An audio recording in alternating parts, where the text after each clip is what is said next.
లేదని చూచే వీక్షణం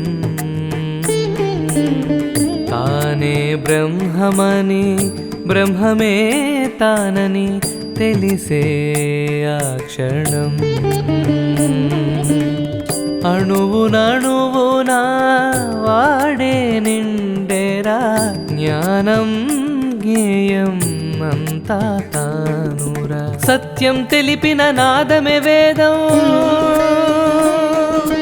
సత్యం తెలిసిన జీవుడే బ్రహ్మం సత్యం తెలిపిన నాదమే వేదం సత్యం తెలిసిన జీవుడే బ్రహ్మం ఆర్ష సూఫీ వేదాంత సారం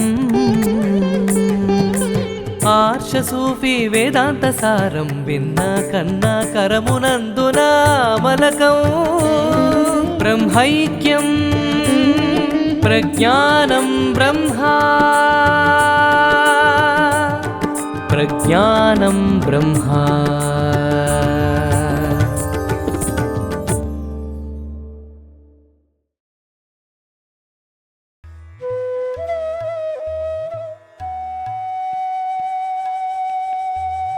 శ్రీయును కైవల్యము జేగీయ దయా వైభవంబు కీర్తింప సదా మేయాధ్యేయంబగు తేజోయుతరప్సతము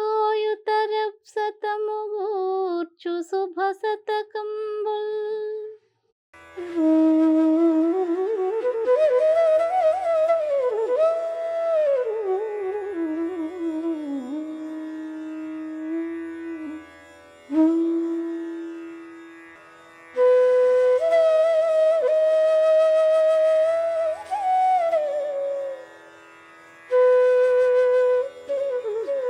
ఓం శ్రీ సద్గురుభ్యో నమః. అందరికీ నమస్కారం. మనమంతా కూడా ఆధ్యాత్మిక జ్ఞాన మార్గంలో ప్రయాణం సాగిస్తూ ఉన్నాం. సద్గురు వర్యుల ఉపదేశాల ద్వారా ఈ మానవ జన్మ యొక్క ముఖ్య ఉద్దేశం ముక్తిని పొందుటకే అని తెలుసుకుని దానిని పొందుటకు మనం అందరం ప్రయత్నిస్తూ ఉన్నాం. ఆ ముక్తి అనే ధామాన్ని పొందాలంటే మానవుడు ఏ విధంగా ఉండాలి, ఏం చెయ్యాలి, మన యొక్క ఆలోచనలు ఏ విధంగా ఉండాలి, మన భావం ఏ విధంగా ఉండాలి మొదలైన విషయాలను తెలుసుకొని మనలో మరియు ఈ సృష్టి అంతా నిండి ఉన్న ఆ పరమాత్మను దర్శించి తరించేందుకు సాధన చేయాలి. తద్వారా మనలో ఉన్న మలినాలు తొలగి ఆత్మజ్ఞానంతో జన్మ సార్థకం చేసుకోవచ్చు. దీనిని అనుభవపూర్వకంగా బోధిస్తున్న సద్గురుమూర్తులు శ్రీ విశ్వవిజ్ఞాన విద్య ఆధ్యాత్మిక పీఠం యొక్క పీఠాధిపతులు. ఈ పీఠం 6వ పీఠాధిపతులు బ్రహ్మర్షి డాక్టర్ ఉమర్ అలీషా మహాకవి గారు సూఫీ వేదాంత దర్శము అనే గ్రంథంలో రాగము అనే శీర్షికలో ఒక పద్యం ద్వారా ఆ సాధనా ప్రయాణాన్ని ఎంతో చక్కగా వర్ణించి చెప్పారు. ఇప్పుడు ఆ పద్యాన్ని మనం తెలుసుకుందాం. అభయ శుభంబు నేరని నిరాశ అమాయకమైన పక్కి ఈ అభయ జగంబున్మరసి ఉజ్వల కాంతి రసస్వరూప సౌరభమును దాల్చి ప్రేమ జలరాశిని ద్రచ్చి అమూల్య రత్న సన్నిభ మహనీయ బ్రహ్మపద నివృత్తి వచ్చు సుధా సమగ్రమై. అభము శుభము తెలియకుండా ఏ విధమైన ఆశ లేకుండా అమాయకంగా ఉంటూ ఈ ఇహపర లోకాలలో ప్రకాశించి ఎంతో ప్రకాశమానమైన ఆ రసస్వరూపం యొక్క సువాసనలు పొంది ప్రేమ అనే సముద్రాన్ని మదించి అందులో అమూల్య రత్నంగా ఉన్న బ్రహ్మస్వరూప స్థితిని పొంది పరిపూర్ణంగా అమృతత్వం సాధించవచ్చు అని దీని భావము. ఈ పద్యాన్ని మరింత విశ్లేషించుకుందాం. అభము శుభము నేరని అంటున్నారు. అభము శుభం తెలియకుండా అంటే పాపం పుణ్యం తెలియకుండా ఉండాలి. మంచి ఏదో చెడు ఏదో తెలియని స్థితిలో ఉండాలి. మంచి ఏమిటో చెడు ఏమిటో తెలిస్తేనే కదా మనం మంచి మార్గంలో వెళ్ళగలం అనే ప్రశ్న రావచ్చు. కానీ ఇక్కడ చెప్తున్నటువంటి స్థితి ఆధ్యాత్మిక విధానంలో అత్యున్నతమైన స్థితి. కానీ ఇది చేస్తే ఇంత లాభం వస్తుందని, అది చేస్తే అంత నష్టం వస్తుందని, ఇది చేస్తే ఈ విధమైన ప్రయోజనం ఉంటుందని, అది చేస్తే వృధా అవుతుందని, ఈ విధంగా స్వార్థంతో ఆలోచించే విధానం ఉండకూడదు. ఇది సాధారణమైన వివేకం. సాధారణమైన వివేకం భౌతిక విషయాల్లో పనిచేస్తుంది, కానీ ఆధ్యాత్మిక విషయాల్లో భగవంతుని పట్ల, సద్గురువు పట్ల సంపూర్ణ సమర్పణ భావం, శరణాగతి కలగాలంటే దానికి మంచి చెడులు గాని, లాభ నష్టాలు గాని, జయాపజయాలు గాని, సుఖదుఖాలు గాని ఏమీ మనసుకు అంటని స్థితికి వెళ్ళాలి. ఈ ద్వంద్వాలన్నిటినీ కూడా విడిచిపెట్టాలి. ఈ ద్వంద్వాలు అన్నీ మనల్ని అంటని స్థితిలో, స్వార్థం వల్ల ఏర్పడుతున్న పరిస్థితుల్ని దాటి ఆధ్యాత్మిక మార్గంలో ఉన్నతంగా ప్రయాణం సాగించగలం. అందువల్ల అభము అంటే పాపం, శుభం అంటే పుణ్యం. అభము అంటే చెడు, శుభం అంటే మంచి. ఈ రెండూ కూడా లేనటువంటి స్థితికి వెళ్ళడానికి ప్రయత్నించాలి.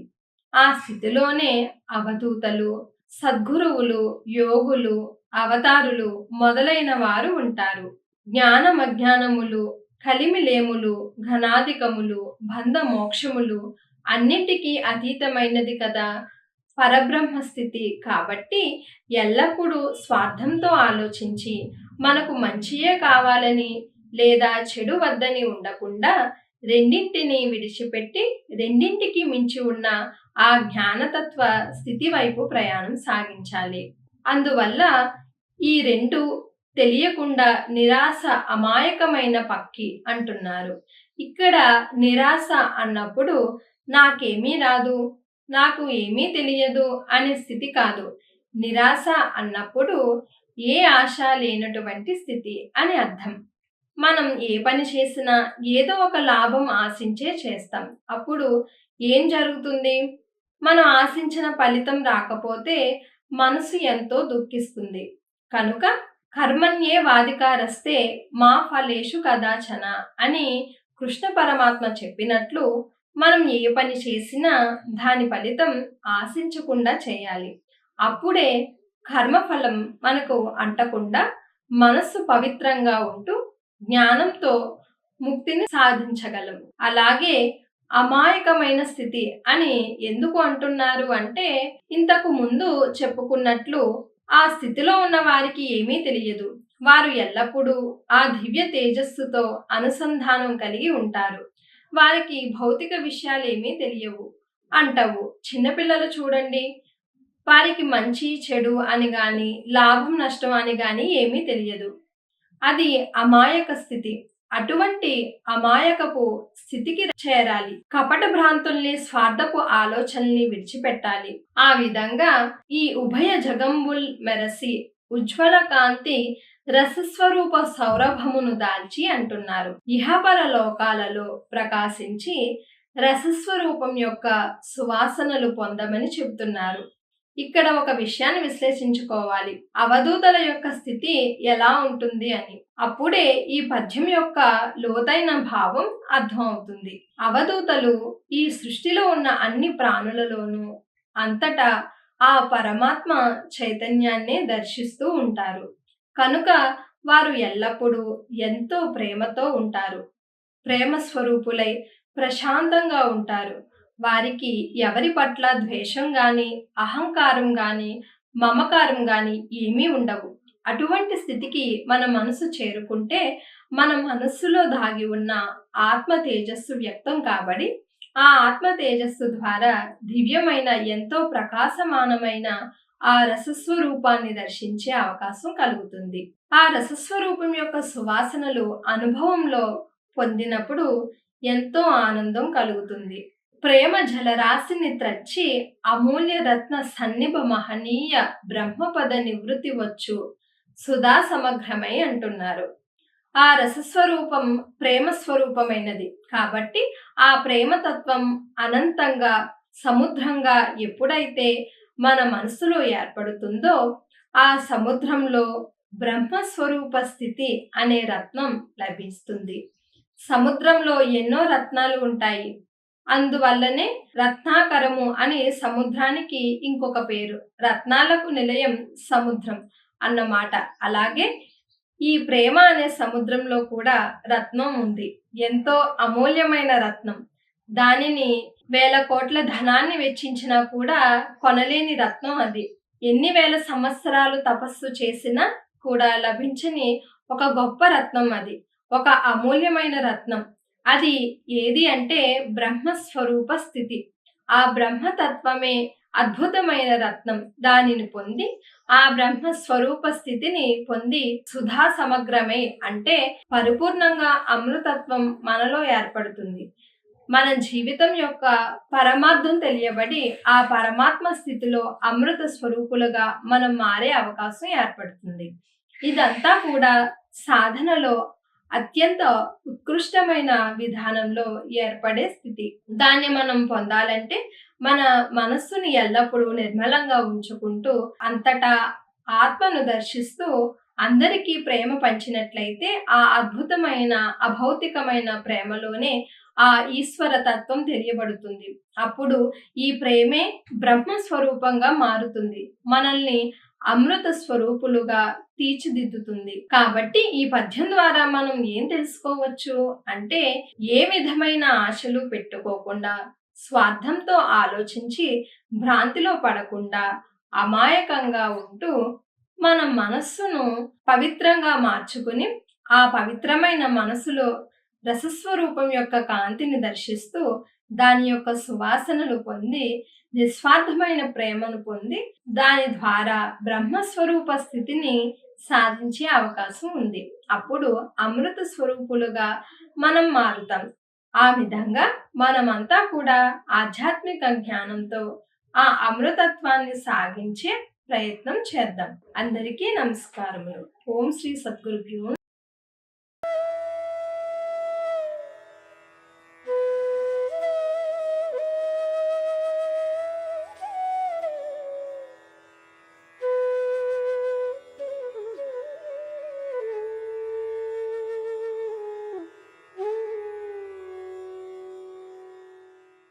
ఓం శ్రీ సద్గురుభ్యో నమః. అందరికీ నమస్కారం.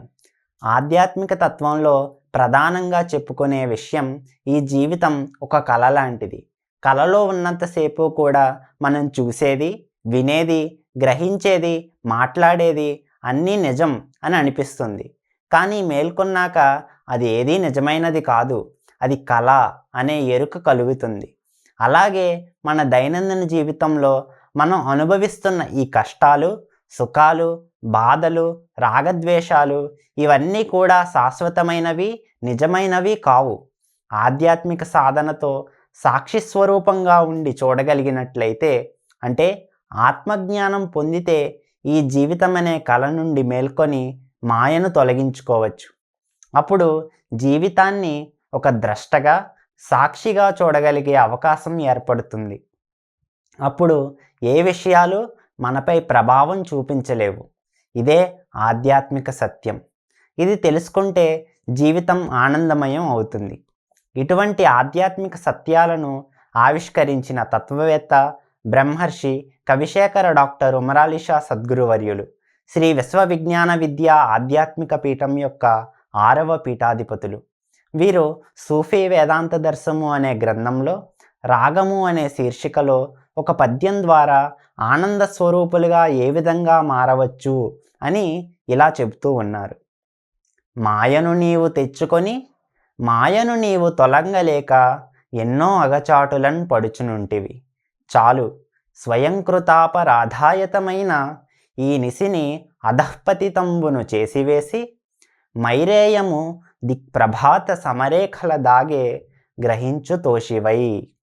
మాయను నువ్వే తెచ్చుకొని ఆ మాయ నుండి నువ్వు తొలగలేక ఎన్నో కష్టాలు అనుభవిస్తున్నావు. ఇక చాలు, నీకు నువ్వుగా చేసుకున్న ఈ అపరాధాలతో కూడిన ఈ అజ్ఞానాన్ని నశింపచేసుకుని తూర్పు దిక్కులో ఉదయించే సూర్యకిరణాలతో సమానమైన తేజస్సులో దాగి ఉన్న ధ్యానామృతమనే ఆ మధువును ఆనందంగా గ్రహించు అని దీని భావము. ఈ పద్యాన్ని మరింత వివరించుకుంటే, మాయను నీవు తెచ్చుకొని మాయను నీవు తొలంగలేక ఎన్నో అగచాటులను పడుచునుంటివి అంటున్నారు. మాయను నువ్వే తెచ్చుకున్నావు, ఆ మాయ నుండి నువ్వే తొలగలేక ఎన్నో కష్టాలు అనుభవిస్తున్నావు అంటున్నారు. అసలు మాయ ఎక్కడ లేదు, మాయని మనమే తెచ్చుకున్నాం, మళ్ళీ ఆ మాయ నుండి మనమే తొలగలేకపోతున్నాం.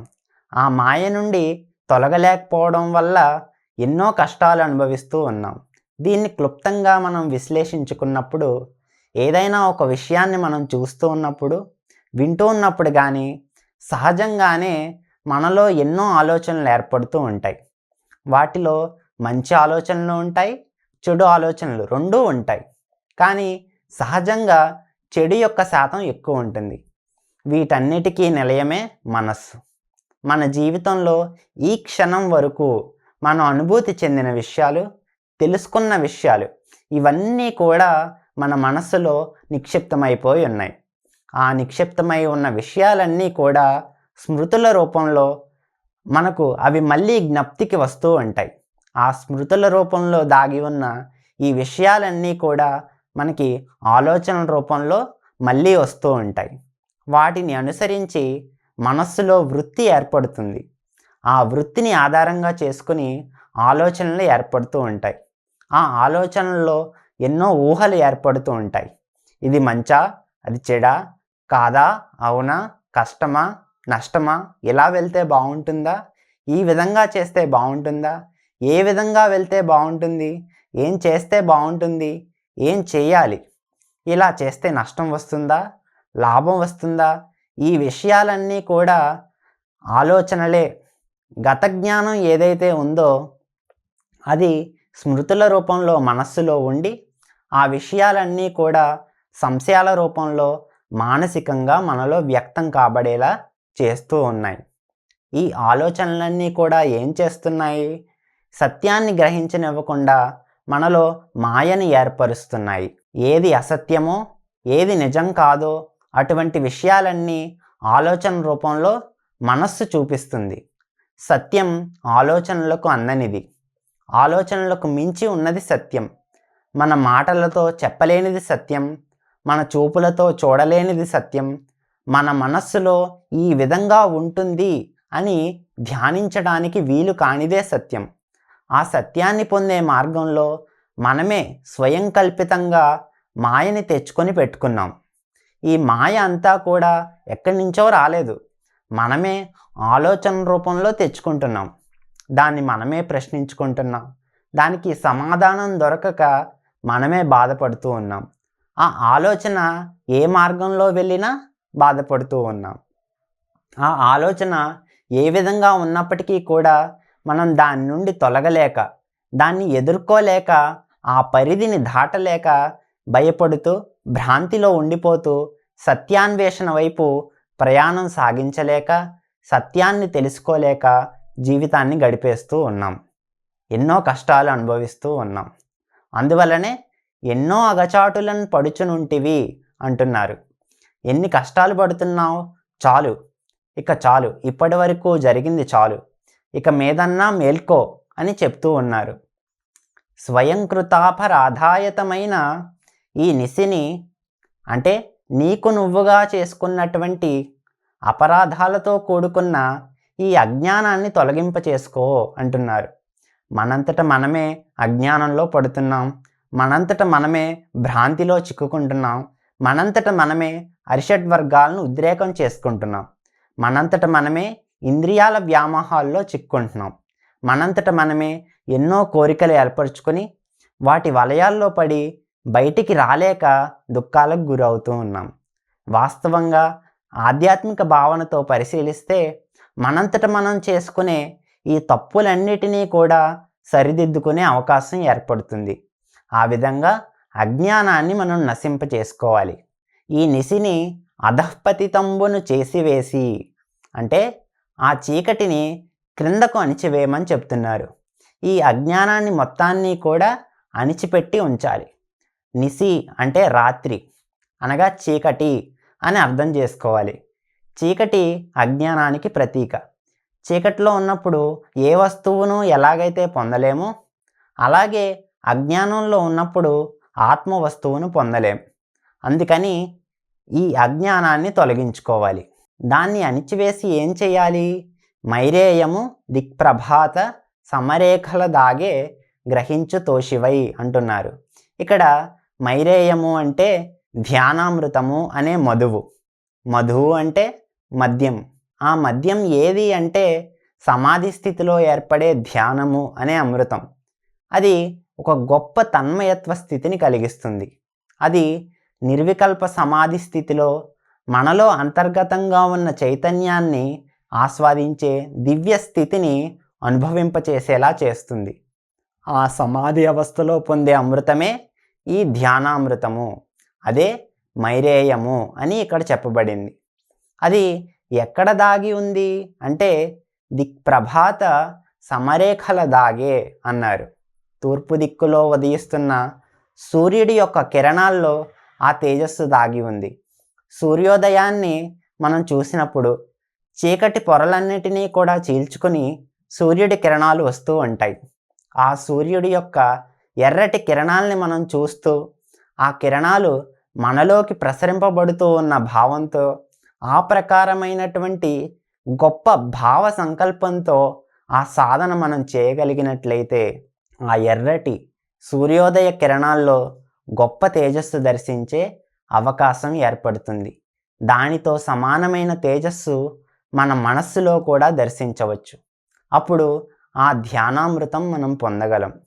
సూర్యోదయ కాంతులు ఎలాగైతే చీకటిని చీల్చుకుని వచ్చాయో అలాగే మన మనస్సులో కూడా అజ్ఞానం అనే చీకటుల్ని చీల్చుకుని ఆ ఆత్మజ్ఞాన స్వరూపమైన కాంతులు ప్రసరింపబడతాయి.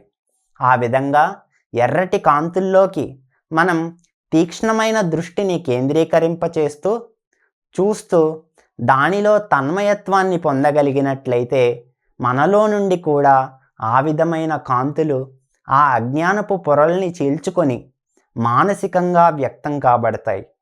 అప్పుడు ఆ రెండు తేజస్సులు కూడా ఏకమై మనకు ఒక గొప్ప ఆనందం కలుగుతుంది. ఆ విధంగా ఆ సమాధి స్థితిలో ఏర్పడిన ఆ తన్మయత్వాన్ని ఆ మైకాన్ని అనుభూతి చెందుతూ అందులో ఉన్న ఆనందంతో ఆనంద స్వరూపులుగా పరిణామం చెందాలి. కాబట్టి ఈ పద్యం ద్వారా మనం ఏం తెలుసుకోవచ్చు అంటే మాయ అనేది ఎవరూ సృష్టించలేదు. ఆ మాయని అజ్ఞానాన్ని మనంతట మనమే మనసులో కల్పించుకుంటున్నాం. తద్వారా మనమే బాధలు పడుతూ ఉన్నాం. కాబట్టి దాన్ని మనం ఇక మీదైనా దాటాలి అంటే ఆధ్యాత్మిక జ్ఞానశక్తిని పొంది మన తప్పుల్ని సరిదిద్దుకుంటూ జీవితాన్ని ఆధ్యాత్మికంగా సంస్కరించుకుంటూ సాధన ద్వారా మహా తేజస్సుని దర్శించే ప్రయత్నం చేయాలి. అప్పుడు నిజమైన ఆనందాన్ని మనం పొందగలుగుతాం. దానికోసం మనమంతా కూడా సాధనా మార్గంలో ప్రయత్నిద్దాం. అందరికీ నమస్కారం. ఓం శ్రీ సద్గురుభ్యో నమః. ఈనాటి ఈ సదస్సును శ్రీ విశ్వ విజ్ఞాన విద్య ఆధ్యాత్మిక పీఠ చతుర్థ పీఠాధిపతి శ్రీ కహెన్షావలి సద్గురువర్యుల వారి దివ్య ఆశీస్సులతో నిర్వహించుకున్నాము. వారికి ఇవే మా నమస్సుమాంజలులు.